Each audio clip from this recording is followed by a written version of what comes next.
Liverpool win the league. It's the weekend of the underdog, the best and worst of Ousmane Dembele, a transfer roundup, and today's Emoji Mondays, all coming up in the next few minutes as I'm your host, Matt Frolick. You are the Onefootballers, and this is the Daily News.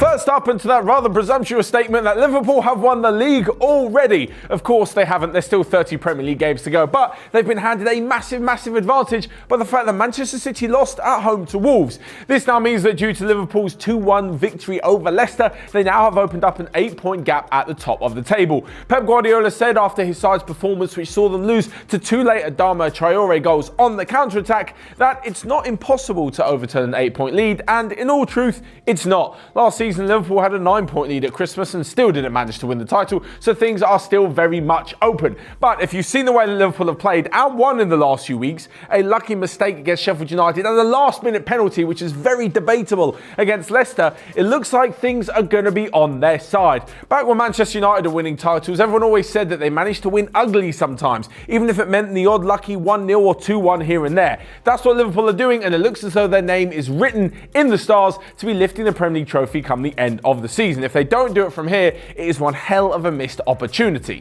But moving on and to the rest of the Premier League, where it really was the weekend of the underdog. Now, this is no disrespect to the teams that ended up winning, but you would have thought something a little bit different in the outcomes of the matches between Newcastle and Manchester United, Tottenham and Brighton, and of course Manchester City and Wolves. But instead of focusing on the negative, as apparently we always do on this channel, even though I just think we're being truthful, let's focus on the positive. Congratulations, Wolves, Newcastle and Brighton. 3 fantastic wins, fully deserved. The opposition just weren't up for it, and they executed their game plans exceptionally well. Of course, in Spurs' case, they did give Brighton a massive helping hand with Hugo Lloris signing to screw up yet again on his own goal line, but that's neither here nor there. What it did mean, though, is that Spurs and Manchester United especially drop into some dangerous territory in mid-table, and it looks like both their managers will do pretty well to survive the international break.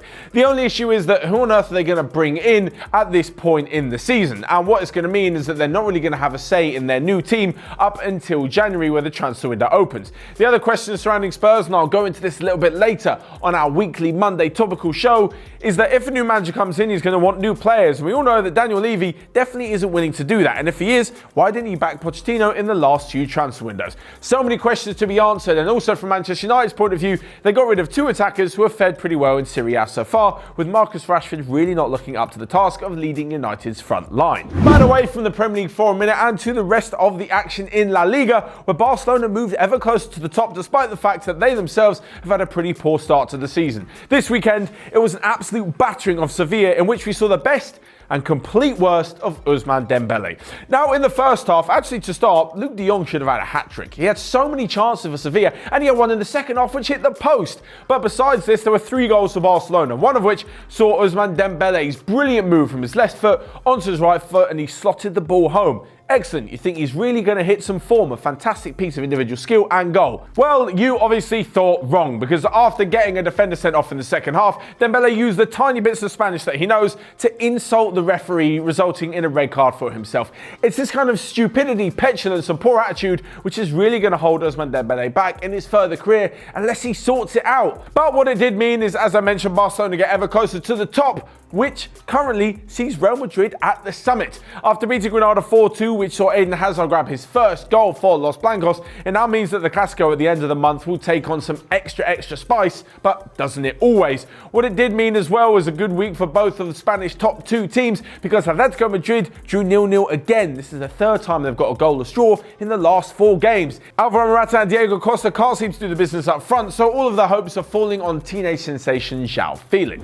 So next up, we come to a quick roundup of the rest of the day's daily news and transfer roundup. First off, and Real Madrid have said they're willing to tempt Christian Eriksen to sign for them by offering Ballon d'Or winner and former Tottenham midfielder Luka Modric in return. Arsene Wenger said he's contemplating taking a job at FIFA as their technical director. Tim Howard has finally retired at the grand age of 40 after a stellar career with the US and in England, especially with Manchester United and Everton. And Carlos Vela has broken his own record for the most amount of goals in a single season in the MLS, topping last year's 31 with an incredible 34. So next up, we move on to a quick roundup of your Friday feels, where you guys left your footballing predictions in the comment section on Friday's Daily. First up, an Omkar Sarangona said that Inter Milan would lose 2-1 to Juventus, which they did in a very enthralling game on Sunday night. Antesh Tiwari guessed that Eden Hazard would get on the score sheet for Real Madrid in a victory over Granada, which, as we mentioned before, did happen as well. And lastly but not least, Mikael Ratinen guessed that Roma would draw 1-1 against Cagliari, which again was a result from the weekend. So congrats to all of you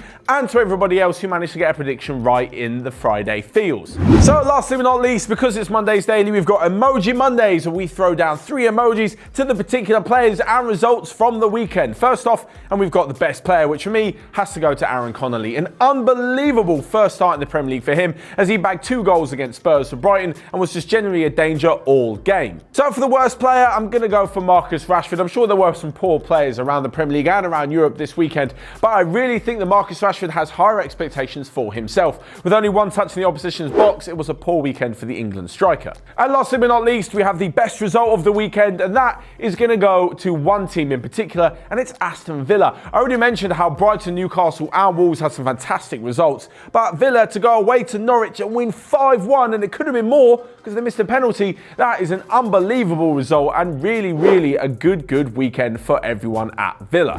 So that's all from me for today. Make sure you let me know your thoughts on Emoji Mondays and the rest of today's daily news in the comment section down below, and click here or here to check out all of the other videos we've got going on Onefootball. But until next time, I will see you guys later.